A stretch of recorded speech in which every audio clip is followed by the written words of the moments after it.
Meus amados irmãos, a paz do Senhor Jesus, que alegria estar de volta aqui no canal de nossa igreja para comentar mais uma lição do nosso terceiro trimestre de 2019.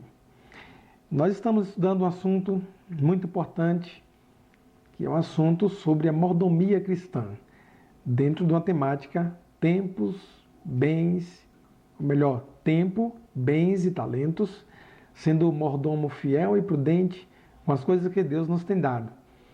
Eu quero deixar aqui um forte abraço, inicialmente, para o nosso amado pastor Luiz Lázaro, ele que é nosso pastor presidente da Igreja Evangélica aqui no campo de Piritiba, Bahia. Estendo esse abraço também para os demais pastores e irmãos das congregações, também da sede, e você, meus irmãos, que tem nos acompanhado através das redes sociais aqui no canal da nossa igreja. Eu quero falar hoje aqui, essa lição de número 9, vai tratar sobre a mordomia das finanças. Um tema muito importante. E quando nós falamos sobre esse assunto, finanças, vem na nossa mente a lembrança de alguns elementos, né, como planilhas, matemática, cálculos, orçamentos, e que são um conjunto de ferramentas que é útil para nos ajudar, para sabermos administrar o nosso dinheiro, a nossa finança. Mas uma coisa importante, é fundamental entender que essas ferramentas apenas não é suficiente para nos orientar. É preciso sim manter o foco nos bons hábitos e principalmente observar o que a palavra de Deus diz sobre esse assunto tão importante que é a mordomia da finança, porque aqui está o nosso manual de instrução. Então, nós iremos aqui iniciar falando já aqui no textual da nossa lição, que diz assim: porque o amor ao dinheiro é a raiz de toda espécie de males, e nessa cobiça alguns se desviaram da fé e se traspassaram a si mesmo com muitas dores. Primeira carta de Paulo a Timóteo, capítulo 6, versículo 10. A verdade prática vai dizer o seguinte: o cristão deve ser grato a Deus por suas finanças e lidar com o dinheiro com sabedoria, prudência e comedimento e amor. O objetivo geral dessa lição vai ser basicamente o mesmo texto da verdade prática. A leitura bíblica em classe se encontra em Eclesiastes, capítulo 5, dos versos 10 e o verso 11. E ainda a primeira carta a Timóteo, capítulo 6, dos versos 6 ao 10. Os objetivos específicos dessa lição são 3. Primeiro, vai mostrar que tudo o que temos vem de Deus. Segundo, expor como o cristão deve ganhar dinheiro. Terceiro e último objetivo específico é explicar como o cristão deve utilizar o dinheiro. Então vamos aqui iniciar o primeiro tópico, que diz o seguinte: no primeiro tópico fica muito claro que Deus é de fato dono de tudo, como está escrito em Salmo 24, versículo 1. Vai dizer que do Senhor é a terra e toda a sua plenitude, o mundo e aqueles que nele habitam, como muito bem elucidado esse assunto nas demais lições que já estudamos nesse terceiro trimestre. E compreendemos, à luz das Escrituras Sagradas, que a mordomia da finança, na mordomia da finança, o cristão deve ter a consciência de que Deus é quem nos dá todas as bênçãos, espirituais como também materiais. Davi tinha essa visão quando ele fez uma declaração muito bonita: porque tudo vem de ti, e da tua mão tu damos. O segundo tópico da lição irá conscientizar a respeito da maneira pela qual o cristão deve ganhar o seu dinheiro. Observe que é interessante. E dentre essas maneiras, o comentarista desse terceiro trimestre, ele irá listar aqui algumas.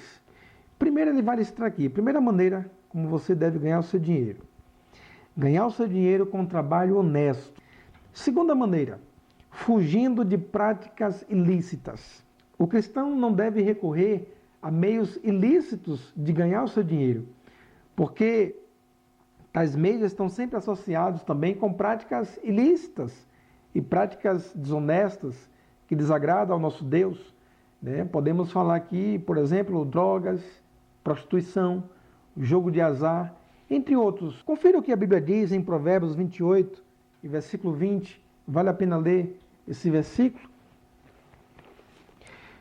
Diz assim: o homem fiel abundará em bênçãos, mas o que se apressa a enriquecer não ficará sem castigo. Veja a exortação da palavra do Senhor. Outra maneira que o homem pode ganhar o seu dinheiro, o cristão, no nosso caso aqui, pode ganhar o seu dinheiro, fugindo da avareza e da preguiça. Assunto que já falamos em lições anteriores também. Deus não condena a riqueza, mas sim o amor ao dinheiro, a cobiça e a avareza, como escrito na primeira carta a Timóteo, capítulo 6, versículo 10, como você observou muito bem na leitura bíblica em classe, na sua lição. O terceiro e último tópico dessa lição, a lição irá abordar de como o cristão deve utilizar o seu dinheiro. Aqui uma coisa também muito importante. Você deve saber que a Bíblia é um livro que tem ou contém conselhos práticos para nos ensinar a administrar o nosso dinheiro. E na maioria das vezes, orçamento, planejamento financeiro, dinheiro ou controle de gastos são assuntos que geralmente não fazem parte das conversas dos casais e muito menos da família em geral. E uma coisa que é assim muito triste, que essa palavra dinheiro, esse assunto, é um assunto que tem assim causado grandes problemas, frustrações e até mesmo separação e divisão em muitas famílias e até mesmo muitos lares cristãos são arrasados por esse mal. Observe que nós vamos ver aqui nesse terceiro tópico que há uma maneira que a palavra de Deus nos ensina para poder corrigir esses problemas aí. Como resolver esse problema? É simples. Comece entendendo que você é responsável, como você vai ganhar e como você vai gastar o seu dinheiro. E você deve também aprender a administrar suas finanças. Ter um bom planejamento orçamentário. Você deve também estabelecer objetivos de curto, médio e longo prazo. Você deve entender ou respeitar a sua realidade financeira e econômica. Outra coisa importante, não gaste mais do que você ganha e nem gaste tudo o que você ganha. E uma coisa muito especial, a mordomia cristã, ela é responsabilidade de todos nós. Você que é cristão, você é responsável, você tem responsabilidade pela sua mordomia financeira. E a família que tem uma boa administração financeira vai resultar em segurança, felicidade e bem-estar. Então, Deus abençoe você, Deus abençoe a sua casa, a sua família, que a provisão de Deus chegue na tua casa e que você seja sábio, que você tenha sabedoria para administrar os bens que Deus te deu, especialmente a sua finança, o seu dinheiro. Deus abençoe meu irmão e minha irmã. Até o próximo comentário, se Deus assim nos permitir.